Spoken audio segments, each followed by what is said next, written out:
پچھلی ویڈیو میں نے بتایا تھا کہ قبیلہ بنو جرہم کا اصلی وطن یمن تھا۔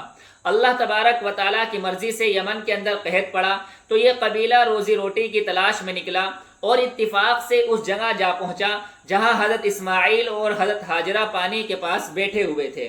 اس قبیلے کو یہ جگہ پسند آئی، حضرت ہاجرہ سے وہاں رہنے کی اجازت چاہی، حضرت ہاجرہ نے ان کو اجازت دے دی اور یہ وہاں آباد ہو گئے۔ حضرت اسماعیل جب بڑے ہوئے تو اسی قبیلے میں حضرت اسماعیل نے شادی کی اور قوم عمالقہ بنو جرہم اور یمن کی طرف نبی بنا کر کے مبعوث ہوئے۔ 130 سال کی عمر میں انتقال ہوا۔ حتیم کعبہ میں اپنی والدہ کے برابر میں حضرت اسماعیل علیہ السلام بھی دفن ہوئے۔ جب حضرت اسماعیل علیہ السلام کا انتقال ہو گیا تو ان کی وصیت کے مطابق ان کے بیٹے قیدار کعبے کے متولی ہوئے اور اس طریقے سے بنو اسماعیل کعبے کے متولی ہوتے رہے ہیں۔ زمانہ گزرتا گیا، زمانہ گزرتا گیا، زمانہ گزرتا گیا۔ آگے چل کر کے بنو اسماعیل اور بنو جرہم میں آپس میں لڑائی ہو گئی اور لڑائی اتنی خطرناک ہوئی کہ بنو جرہم نے بنو اسماعیل کو مکہ سے نکال دیا اور بنو اسماعیل مکہ کے اطراف میں جا کر کے آباد ہو گئے۔ مکہ کے اندر بنو جرہم تھے۔ بنو جرہم فسق و فجور، ظلم و زیادتی کے اندر حد سے بڑھ گئے، یہاں تک کہ وہ بیت اللہ کی بھی بے حرمتی کرنے لگے اور لوگوں پر ظلم و ستم ڈھانے لگے۔ تو جب ان کا ظلم و ستم حد سے بڑھ گیا تو مکہ کے اطراف میں جتنے بھی قبائل بسے ہوئے تھے سب نے آپس میں مل کر کے بنو جرہم پر حملہ کیا اور بنو جرہم کو مکہ سے نکال دیا۔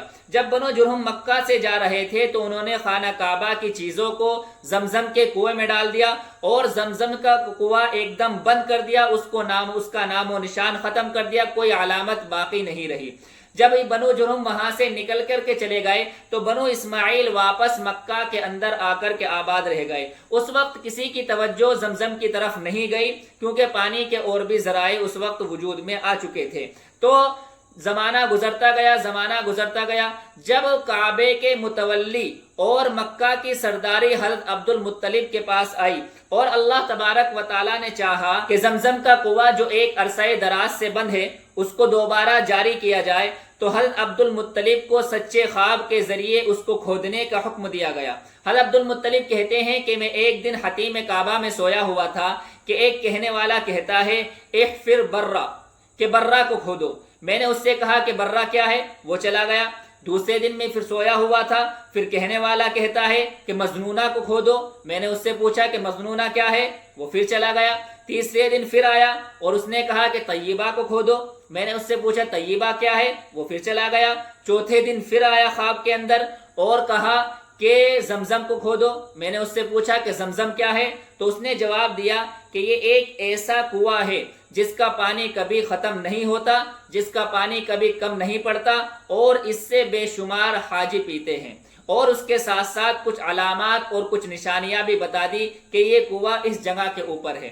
حضرت عبد المطلب نے اس خواب کا تذکرہ قریش سے کیا اور کہا کہ میں اس جگہ کو کھودنا چاہتا ہوں۔ قریش نے حضرت عبد المطلب کی اس کی بہت مخالفت کی، لیکن حضرت عبد المطلب نے ان کی مخالفت کی کوئی پرواہ نہیں کی اور اپنے بڑے بیٹے حارث اور کدال کو لے کر کے اس جگہ کو کھودنا شروع کر دیا۔ حضرت عبد المطلب اس جگہ کو کھودتے جاتے اور آپ کے بیٹے حارث اس جگہ سے مٹی باہر نکالتے رہتے۔ 3 دن کھدائی کرنے کے بعد جب تیسرے دن کی کھدائی ہو رہی تھی تو اس کی ایک منڈیر دکھائی دی۔ اس منڈیر کے اوپر جب پھاولا پڑا تو حضرت عبد المطلب نے خوشی کے مارے اللہ اکبر کا نعرہ بلند کیا اور کہا کہ یہ حضرت اسماعیل علیہ السلام کا کنواں ہے۔ اس کے بعد حضرت عبد المطلب نے زمزم کے کنویں کے برابر میں چند حوض تیار کرائے۔ اس حوض سے حاجیوں کو پانی پلایا جاتا تھا، لیکن حاسدوں کو یہ شرارت سوجھی کہ وہ رات کو حوض خراب کر دیا کرتے تھے۔ صبح کو حضرت مطلب حوض کو دیکھتے کہ وہ خراب ہے تو صبح میں حوض صحیح کرتے، پھر حاسد آتے اور رات کو حوض خراب کر دیتے۔ حضرت عبد المطلب اس چیز سے بہت زیادہ پریشان ہو گئے۔ اللہ تبارک و تعالیٰ سے دعا کی تو اللہ تبارک و تعالیٰ نے حضرت عبد المطلب کو خواب کے ذریعے یہ دعا بتلائی کہ آپ یہ دعا کرو کہ اللہ میں اس حوض کے یعنی زمزم کے پانی کو صرف پینے کی اجازت دیتا ہوں، غسل کرنے کی اجازت نہیں دیتا۔ حضرت عبد المطلب نے یہ دعا کی اور صبح کو لوگوں کو بتا دیا کہ بھائی زمزم سے صرف پینے کی اجازت ہے، غسل کرنے کی اجازت نہیں ہے۔ لیکن حاسد پھر بھی پیچھے پڑے ہوئے تھے تو وہ حوض کو خراب کرنے کے پاس جب بھی آتے، اب جب بھی کوئی آدمی حوض کو خراب کرتا وہ کسی نہ کسی بیماری کے اندر مبتلا ہو جاتا۔ جب کئی اس طرح کے واقعات ہوئے تو لوگوں نے حوض کو خراب کرنا چھوڑ دیا۔ زمزم کا کنواں کھودتے وقت حضرت عبد المطلب کی مدد حضرت عبد المطلب کے بڑے بیٹے حارث کے علاوہ کسی نے نہیں کی تھی۔ تو اس وقت حضرت عبد المطلب نے یہ نظر مانی تھی کہ اگر اللہ تبارک و تعالیٰ نے مجھے 10 بیٹے دیے اور 10 بیٹے میرے دست بازو بنے تو میں ان میں سے ایک بیٹے کو اللہ کے نام پر ذبح کروں گا۔ اللہ تبارک و تعالیٰ نے حضرت عبد المطلب کی یہ خواہش اور یہ آرزو پوری کی۔ حضرت عبد المطلب کو 10 بیٹے ہوئے۔ جب ان کی یہ خواہش پوری ہو گئی تو ایک دن یہ حتیم کعبہ میں سوئے ہوئے تھے کہ انہوں نے خواب میں دیکھا کہ کہنے والا کہتا ہے کہ عبد المطلب اس گھر کے مالک کے لیے جو تم نے نظر مانی تھی اس نظر کو پورا کرو۔ صبح کو حضرت عبد المطلب اٹھے اور اپنے تمام بیٹوں کو بلایا اور ان بیٹوں کو اپنے اس خواب کا تذکرہ کیا، ان بیٹوں سے اپنے اس خواب کا تذکرہ کیا۔ تمام بیٹوں نے بیک زبان ہو کر کہا کہ آپ جو چاہے کرے، آپ کی مرضی ہے، ہم اس کے لیے تیار ہیں۔ چنانچہ حضرت عبد المطلب نے اپنے تمام بیٹوں کے نام کا قرعہ ڈالا، تمام بیٹوں کے نام کی پرچی ڈالی۔ حسن اتفاق کہ حضرت عبداللہ کا نام نکل آیا۔ حضرت عبداللہ حضرت عبد المطلب کو بہت زیادہ محبوب تھے، لیکن چونکہ نام نکل آیا تو حضرت عبداللہ کا ہاتھ پکڑ کے ذبح کرنے کے لیے چل پڑے۔ حضرت عبداللہ کی بہنیں آ گئی، حضرت عبداللہ کی بہنیں رونے لگی اور حضرت عبد المطلب سے کہا کہ ابا جان آپ ایک کام کریے کہ حضرت عبداللہ اور 10 اونٹوں کے نام کا قرعہ ڈالیے، 10 اونٹوں کے نام کی پرچی ڈالیے، اگر اونٹوں کا نام نکل آتا ہے تو آپ اونٹ کو ذبح کر دیجئے۔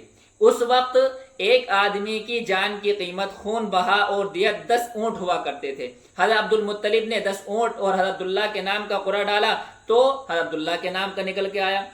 تو حضرت عبد المطلب 10 اونٹ بڑھاتے رہے، 20 اونٹ کا قرعہ ڈالا تو بھی حضرت عبداللہ کا نام نکل آیا، 30 اونٹ میں بھی، 40 اونٹ میں بھی، یہاں تک کہ 100 اونٹ جب پہنچ گئے تو 100 اونٹ میں پھر اونٹوں کے نام کا قرعہ نکلا تو حضرت عبد المطلب نے ان 100 اونٹوں کو صفا مروہ کے درمیان ذبح کر دیا۔ حضرت ابن عباس رضی اللہ تعالیٰ عنہ فرماتے ہیں کہ پہلے ایک آدمی کی جان کی قیمت 10 اونٹ ہوا کرتی تھی، ایک آدمی کی دیت 10 اونٹ ہوا کرتی تھی۔ سب سے پہلے حضرت عبد المطلب نے ایک آدمی کی جان کی قیمت 100 اونٹ متعین کی تھی اور آپ صلی اللہ علیہ وسلم نے اسی کو برقرار رکھا۔ اس واقعے کے بعد حضرت عبداللہ ذبیح اللہ کے لقب سے منسوب ہوئے اور اسی واقعے کی طرف نسبت کرتے ہوئے آپ صلی اللہ علیہ وسلم کو ابن الذبیحین کہا جاتا ہے، یعنی 2 ذبیحوں کا بیٹا، پہلے ذبیح حضرت اسماعیل اور دوسرے ذبیح حضرت عبداللہ۔